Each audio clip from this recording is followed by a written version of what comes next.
수험생 여러분 안녕하세요. 상크니저스입니다. 자, 이번 동영상은요, 공무원, 경찰, 소방 수험생분들이 영어 연도별 기출을 많이 안 푸십니다. 보통 강사님들이 영어 기출이 유형별 기출로 많이 있는데 영어 연도별 기출이나 시행적 기출은 별로 없습니다. 그리고 강사님들 보통 유튜브에서 이제 조언 주시는 거 보면은 영어가 기출이 중요하지 않다고 하시는 분도 많이 계세요. 또는 영어 기출만 풀면 점수가 안 나온다. 그래서 자신의 강의를 들어라. 결국은 본인 강의를 약간 홍보하는 경우도 많습니다. 근데 그런 강사님의 특징은 일단 첫 번째는 영어 연도별 기출 강의가 없고요. 그리고 두 번째는 대다수가 기출 수업이 있다 하더라도 유형별 기출이 있지 영어 연도별 기출 수업은 없습니다. 그런데 저는 오랫동안 영어 연도별 기출 강의를 해오고 실제로 많은 수험생들에게 영어 연도별 기출 또는 시행착오 기출을 많이 오랫동안 추천해 왔습니다. 그런데 영어는 역시나 기출이 상당히 중요합니다. 물론 기출만 풀어서는 안 돼요. 여러분들 그 전에 단계별 연습을 해야죠. 수능 어휘 공부하셔가지고 독해를 위한 어휘도 보시고, 그리고 공무원 어휘도 열심히 외우시고, 그리고 생활영어 수어도 암기를 하셔야 되고요. 기초 문법을 통해서 독해를 위한 문법에 대해서도 여러분들이 공부를 하시고, 단원별로 기초 문법, 단원별 적용 연습도 해보시고요. 또 문법 이론과 포인트, 단원별 문제를 적용하고 문제 풀고 나서 출제 포인트 적고, 나중에 랜덤 문제를 풀면서 여러분들이 문제 풀고 나서 출제 포인트 적고, 또 계속 이론과 포인트 계속 봐야죠. 이거 외에도 구문 독해 연습을 하셔가지고 직독, 직해, 끊어읽기, 문장 구조 분석, 구문 연습을 하셔가지고 독해를 읽을 수 있는 기반 연습을 하신 다음에 유형별 독해, 해설이 잘 나온 유형별 독해로 유형별로 접근하는 연습을 하셔야 돼요. 이게 여러분들이 단계별 연습입니다. 이런 연습이 끝나고 나서 마지막에는 영어 연도별 기출을 여러분들이 활용하시면요, 영어는 충분히 고득점이 가능하십니다. 소방을 준비하시는 수험생들은 소방 영어 기출을 푸시고 나서 이제 소방 영어 강사분들의 영어 모의고사가 그렇게 좋지가 않아요. 그래서 저는 좀 어렵더라도 경찰 영어 연도별 기출이나 공무원 영어 연도별 기출을 풀라고 추천드리고 싶고요.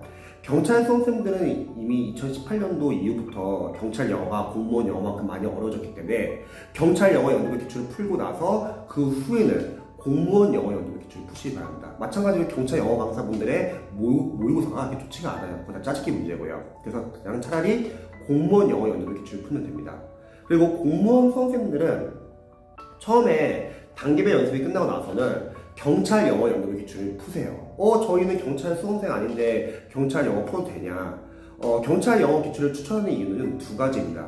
첫 번째는 공무원 영어 연도별 기출과 그리고 경찰 영어 연도별 기출 풀어보시면 아시겠지만 포인트가 거의 비슷해요. 근데 경찰 영어가 조금 더 쉽습니다. 물론 경찰 영어는 2018년도 이후로 많이 어려워졌어요. 근데 만약에 우리 공무원 수험생들이 처음부터 공무원 영어 연도별 기출로 들어가면은 많이 자신감이 떨어져요. 많이 틀리기 때문에. 대신에 좀 쉬운 경찰 영어 연도별 기출을 풀고, 물론 2018년도 이후로는 많이 어려워집니다. 그리고 나서 공무원 영어 연도별 기출을 풀면 좋습니다.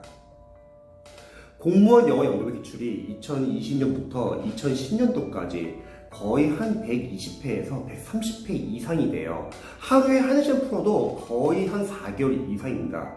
근데 많은 수험생들은 일단 영어 연도별 기출을 거의 안 풀고요, 유형별 기출을 풀어요. 근데 유형별 기출은 여러분들이 다른 과목은 단원별 기출이 좋죠. 단원별로 먼저 출제 범위 같은 거 확인하고 포인트 확인하고 푸는 연습을 해야 되는데, 영어는 어휘, 생활영어, 문법, 독해 20문제 구성된 영어 연도별 기출을 풀면서 실전 연습을 하셔야 돼요. 그러면은 처음에는 만약 공무원 수험생들 같은 경우는 경찰 영어 연도별 기출 쭉 풀고요. 그리고 나서 이제 공무원 영어 연도별 기출을 풀면요, 그 안에 어려운 직렬 또는 특정 해는 또 많이 어려운 편이기도 해요. 그래서 점수는 이렇게 왔다 갔다 많이 할 겁니다. 잘 나올 때도 있고 안 나올 때도 있고요. 점수는 너무 신경 쓰지 마세요. 대신에 실전 연습을 하는 거죠. 자, 그러면 지금부터 제가 영어 연도별 기출이 왜 중요한지 먼저 설명드릴게요. 다른 과목과 마찬가지로요, 영어도요 포인트가 반복이 됩니다. 영어 연도별 기출을 푸시면요, 어휘 생활영어 문제 있잖아요. 거기에 나오는 답이 되었던 어휘 생활영어, 보기형의 어휘 생활영어는 계속 반복돼서 출제되고 있습니다. 그리고 여러분들 관련 동의어 같은 거 체크해 보시면 되고요. 자, 문법은 기출에서 전혀 안 벗어나요. 여러분들이 직렬별로 문법을 쭉 풀어보시면요, 정리를 하는 거죠. 2020년도 지방직에서는 이런 문법 포인트가 나왔고, 2019년에서는 이런 게 나왔고, 2018년도에서 2010년도까지 쭉 분석하는 겁니다. 근데 여기서 수험생들이 많이 궁금해하는 게, 선생님 2014년, 2013년 이런 거 너무 오래됐는데 지금은 유형 너무 다르지 않아요? 그래서 영어는 그런 게 없습니다, 여러분. 똑같아요. 그리고 그 당시에도 어려운 직렬들 많습니다. 좋은 문제도 많고요. 그래서 문법의 포인트별로 이렇게 직렬별로 연도별로 정리를 하시면요, 나왔던 포인트가 계속 나옵니다. 그러니까 문법이 새로운 게 나오는 게 아니에요. 나왔던 게 계속 나오는 거죠. 그래서 어휘 생활영어 부분은 계속 포인트가 반복이 됩니다. 그래서 기출이 중요한 거죠.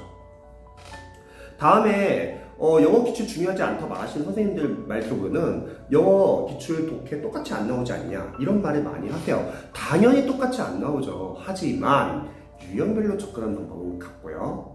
두 번째, 답의 근거 찾는 연습. 오답은 왜 오답인지 분석을 하면은 여러분들이 그게 나중에 리딩 스킬하고 연관이 있습니다. 세 번째, 풀고 나서 여러분들 해석이 안 됐던 문장들. 해석이 안 되는 문장은 바로 해석 보지 말고 앞에 있는 문장과 뒤에 있는 문장 내용 파악을 통해서 유추하자고 했죠. 대신 풀고 나서는 해석이 안 됐던 문장들을 독해 노트에 따로 정리를 해주세요. 그러면 우리 수험생분들이 자신의 취약한 문장들 위주로 정리를 하겠습니다. 거기서 문장 분석을 철저히 해주시는 거죠.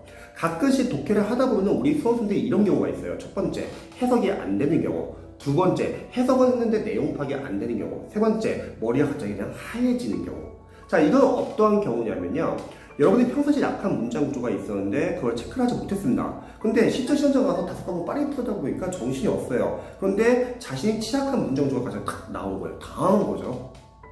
그래서 자신이 해석이 안 된 문장은 독해 노트에 따로 정리해가지고 거기서 철저하게 문장 구조 분석을 하시기 바랍니다. 자, 그리고 독해를 풀고 나서 영어 연도별 기출이 독해에서도 중요한 이유는요, 아주 간단합니다. 독해에서 자주 쓰는 어휘들은 계속 쓰입니다. 여러분들 실제로 독해를 풀 때요, 유형별 접근하는 방법 아시고, 문장 구조 분석할 줄 알고, 직독직해 할 줄 알고, 그리고 답의 근거 찾는 연습, 이런 연습을 많이 하잖아요.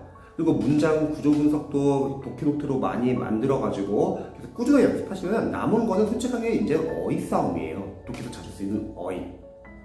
생각해보세요. 만약 기출 독해 지문에서 여러분들이 어휘를 많이 안다고 할게요. 과연 푸는 게 어려울까요? 우리 20문제 시험이에요. 40문제, 50문제도 아니고 20문제입니다. 크게 어렵지 않습니다. 반대로 여러분들이 독해에서 쓰이는 어휘를 많이 모른다고 할게요. 그러면 시간이 오래 걸리겠죠. 다행히 영어 연도별 기출이 독해에서 중요한 이유는 뭐냐면요, 독해에서 자주 사용되는 어휘들이 계속 반복돼서 사용됩니다. 따라서 그런 어휘들은 독해용 어휘 노트를 따로 만드세요.